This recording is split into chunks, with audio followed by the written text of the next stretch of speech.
Aujourd'hui, j'ai envie de te partager un exercice très simple à faire quand tu revis un événement traumatique ou quand tu rentres dans une bulle qui ressemble être proche de celle qui est traumatisée.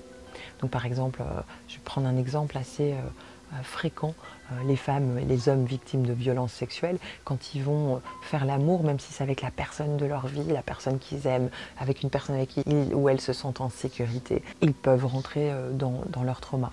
C'est-à-dire que certains mouvements, certaines odeurs, certains touchés, certains mots peuvent enclencher le trauma puisqu'ils vont être probablement connectés à l'expérience que tu as vécue. Je partage dans un autre article blog que c'est très important d'en parler. Mais ça peut quand même arriver, même si tu en parles. Alors qu'est-ce que tu peux faire à cet endroit-là? Donc imaginons, tu te retrouves dans le lit avec ton compagnon, ta partenaire. Waouh, c'est bon, c'est dans des câlins, c'est très chouette, des caresses. Et puis à un moment, tu sens que, ouf, c'est là, c'est revenu, tu as envie de te fermer, t'es plus bien, t'as plus envie qu'il te touche, t'as envie que ça se finisse vite, t'es plus bien en fait, c'est plus un moment d'échange, ça rumine, ça psychote, ça va très vite dans ta tête et tu n'es plus du tout connecté. Alors d'abord, si tu arrives à te connecter à ça, célèbre-le parce que déjà, quand on est dans ce tourbillon, déjà à ce moment-là, pouvoir se rendre compte qu'on est dans notre trauma, c'est déjà un cadeau. Et je te le souhaite d'y arriver. Et tu peux y arriver avant tout. Sache que tu peux y arriver. Et quand tu es dans ce moment-là, je t'invite à dire à ton partenaire, d'attendre un instant. Je t'invite à prendre 3 respirations amples et profondes.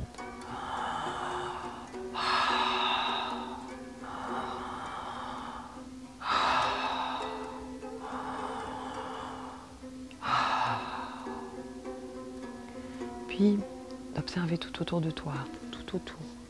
Les objets, tout ce qui est là, ta maison, tout ce qui est autour de toi, que tu aimes. Regardez, laissez ton regard aller sur tout ce qui est autour. En respirant consciemment. Voilà. Puis quand tu as regardé suffisamment autour de toi pour voir là où tu es, te dire je suis en sécurité. Je suis en sécurité. Ici, maintenant, je suis en sécurité. Et tu peux, si tu as une relation dans laquelle tu peux aussi demander à ton partenaire ou ta partenaire de te soutenir, de te dire tu es en sécurité. Peut-être te poser une main sur le cœur ou toi tu poses la tienne et il ou elle pose la sienne au-dessus. Tu es en sécurité. Tu es en sécurité. Te rappeler que là, aujourd'hui, tu es en sécurité. Tu n'es plus dans cet événement. Cet exercice s'appelle la pendulation. Une partie provient du travail de Peter Levine et de la somatic experience, qui est un travail vraiment fait pour la résolution des traumas au niveau du corps. Et il est très puissant. Et je t'invite à le faire. Et le faire autant de temps que tu as besoin, jusqu'à ce que tu sentes que c'est bon. Ton corps se sent en sécurité. Et là, tu peux décider avec ton ou ta partenaire si vous continuez les caresses ou pas. Et si jamais ça continue, vous décidez de continuer les caresses.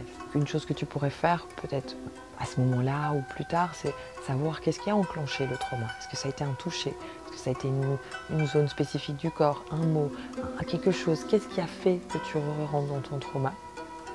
Et une autre chose que tu peux faire, c'est si vous continuez les caresses, et qu'à un moment, tu reviens dans le trauma, recontinue l'exercice. Tu regardes autour de toi, tu prends 3 respirations amples et profondes, tu regardes autour de toi, tu vois que tu es en sécurité, chez toi, c'est beau, ton compagnon, ta compagne, c'est beau. Et tu te dis que tu es en sécurité tout le temps nécessaire. Et donc tu peux le faire plusieurs fois d'affilée cet exercice. Il est clair que si pendant cet débat amoureux, tu pendules beaucoup de fois, donc tu dois à chaque fois revenir, il est possible que cela te fatigue à un moment. Et si ça te fatigue, il vaut mieux arrêter, poser, dire à ton partenaire ou ta partenaire que vous allez faire l'amour une autre fois. C'est normal, ça peut d'un côté t'apaiser, te donner beaucoup d'énergie et de présence, mais d'un autre côté, si c'est très répétitif pour le cerveau, ça peut aussi être fatigant. Je te garantis qu'au plus tu vas faire cet exercice, au plus ça va être facile pour toi de te reconnecter au présent, à la réalité, à ce qui est là, et à imprégner dans ton corps que tu es en sécurité. Si maintenant cet exercice est trop difficile pour toi, je t'invite à aller consulter un professionnel spécialisé, peut-être quelqu'un dans la somatic experience, une personne qui travaille vraiment seulement les traumas et qui est spécialisée dans l'accompagnement des traumas, afin que tu puisses aller construire plus tard cette ressource. Parce qu'en quelque sorte, cet exercice est une ressource qui te permet de revenir et d'être le plus présente à toi-même possible. Mais si tu n'as pas cette capacité, c'est pas grave, ça se construit. Mais fais-toi aider par quelqu'un.